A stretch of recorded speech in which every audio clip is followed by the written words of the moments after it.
বাংলাদেশের রাজনৈতিক পালাবদলের পর ঢাকা দিল্লির সম্পর্ক খুব একটা ভালো যাচ্ছে না। সীমান্তে প্রায়শ উত্তেজনা দেখা দিচ্ছে দুই দেশের সীমান্ত বাহিনীর মাঝে। এরই মাঝে খবর বেরিয়েছে ভারত সরকার এবারও তাদের বাজেটে বাংলাদেশের জন্য 120 কোটি রুপি বরাদ্দ রেখেছে। কিন্তু কি কাজে এই বরাদ্দ রেখেছে মোদী সরকার? অস্ত্র নাকি সহায়তা? গত 1 ফেব্রুয়ারি 2025-26 অর্থবছরের জন্য 45,80,000 কোটি রুপির বাজেট ঘোষণা করেছে মোদী সরকার।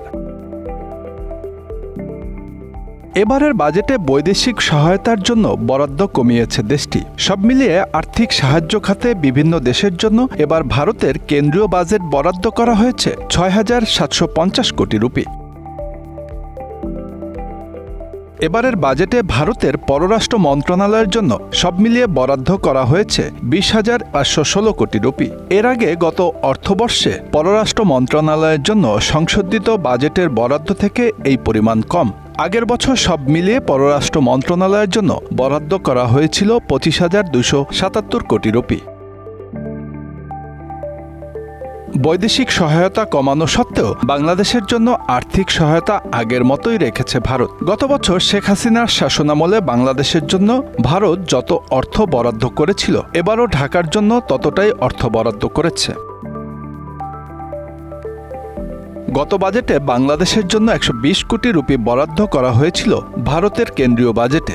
এবার নিজের অষ্টম কেন্দ্রীয় বাজেটেও বাংলাদেশের জন্য 120 কোটি রুপি বরাদ্দ রাখলেন দেশটির অর্থমন্ত্রী নির্মলা সীতারামন।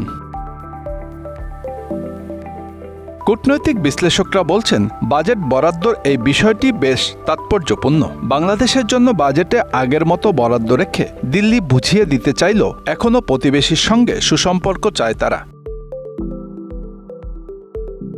2025-26 অর্থবর্ষে ভুটানের জন্য সর্বোচ্চ আর্থিক অনুদান বরাদ্দ রেখেছে ভারত। বরাবরই ভারতের বিদেশি অনুদানের তালিকায় উপরের দিকে থাকে এই ছোট প্রতিবেশী দেশটি। এবারের বাজেটে ভুটানের জন্য ভারত 2,150 কোটি রুপি বরাদ্দ করেছে। তবে এই বরাদ্দ গত বছরের তুলনায় কম।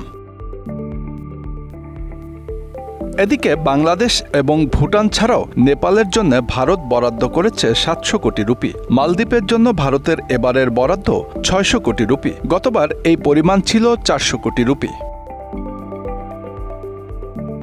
মরিশাসের জন্য ভারতের বাজেট বরাদ্দ 500 কোটি রুপি। মায়ানমারের জন্য এই বরাদ্দের পরিমাণ 350 কোটি রুপি। শ্রীলঙ্কার জন্য বরাদ্দ 300 কোটি রুপি। আফগানিস্তানের জন্য বরাদ্দ 100 কোটি রুপি। এবারের বাজেটে স্বরাষ্ট্র মন্ত্রণালয়কে নিরাপত্তার জন্য অনেক টাকা বরাদ্দ দিয়েছেন কেন্দ্রীয় অর্থমন্ত্রী নির্মলা সীতারমণ।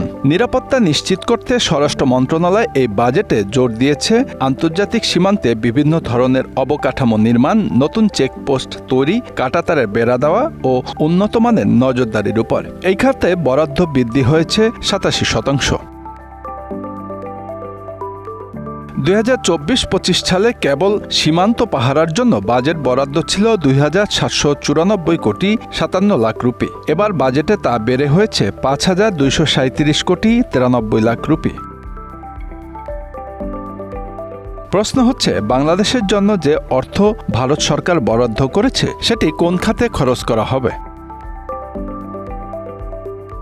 সংশ্লিষ্টরা বলছেন, এই অর্থ বাংলাদেশের বিভিন্ন উন্নয়নমূলক প্রকল্পে ব্যয় করা হবে। তবে নির্দিষ্ট করে এখনও সে বিষয়ে বিস্তারিত তথ্য প্রকাশ করা হয়নি। এটি সাধারণত দ্বিপাক্ষিক সম্পর্ক ও সহযোগিতার মাধ্যমে হয় এবং বাংলাদেশের বিভিন্ন সেক্টর যেমন অবকাঠামো, যোগাযোগ, স্বাস্থ্য, শিক্ষা, কৃষি বা জলবায়ু পরিবর্তন মোকাবেলায় সাহায্য করতে পারে।